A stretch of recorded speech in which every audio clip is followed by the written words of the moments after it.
अग्निहोत्र का प्रचलन भारत में छोटे बड़े सही गलत रूप में सर्वत्र पाया जाता है। देवता के नाम पर ज्योति जलाने और गूगल चढ़ाने की परंपरा से पिछड़े वर्ग भी परिचित हैं। होली जलाने में बच्चों तक को उत्साह रहता है। अगरबत्ती धूप दीप जलाने में इसी प्रयोजन की चिन्ह पूजा है।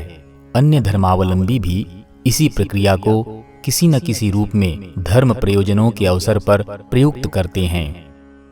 प्रश्न उठता है कि इतने व्यापक प्रचलन के पीछे कोई विशेष उद्देश्य है या ऐसे ही सुगंधित धुआं फैलाने जैसे छोटे प्रयोजन के लिए सब किया जाता है।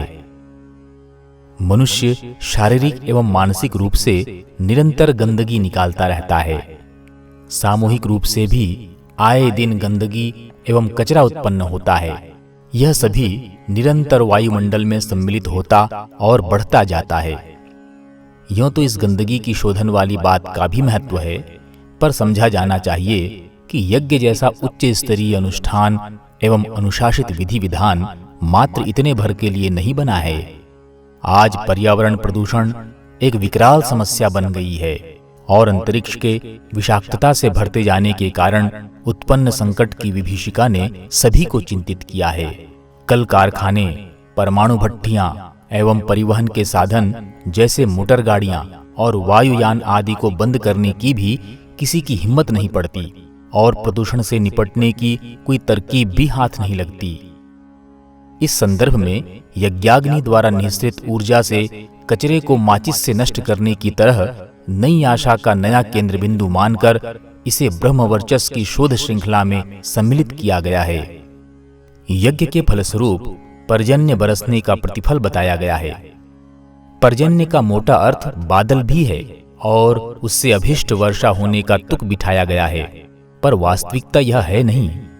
पर्जन्य अनंत अंतरिक्ष में घुमड़ने वाली प्राण परतों को कहते हैं, जो जल ही नहीं पवन, अन्न एवं वनस्पतियों में सम्मिलित होकर प्राणियों की क्षमता एवं पदार्थों की उपयोगिता की अभिवृद्धि करता है।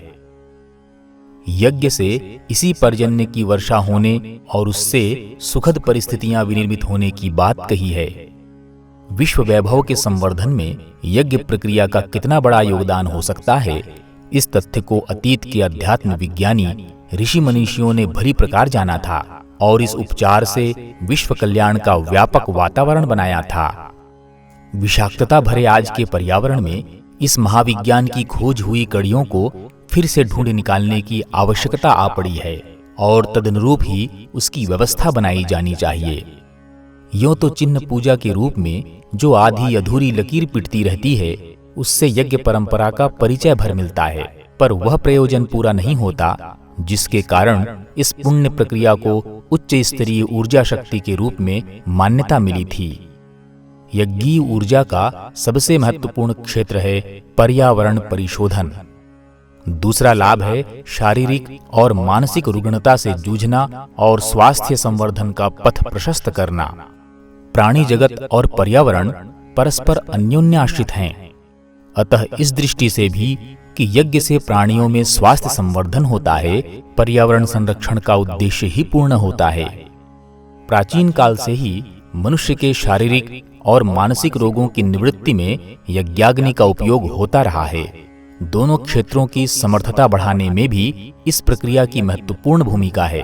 इसका परिचय इतिहास पुराणों की अनेक आख्यायिकाएं प्रस्तुत करती हैं।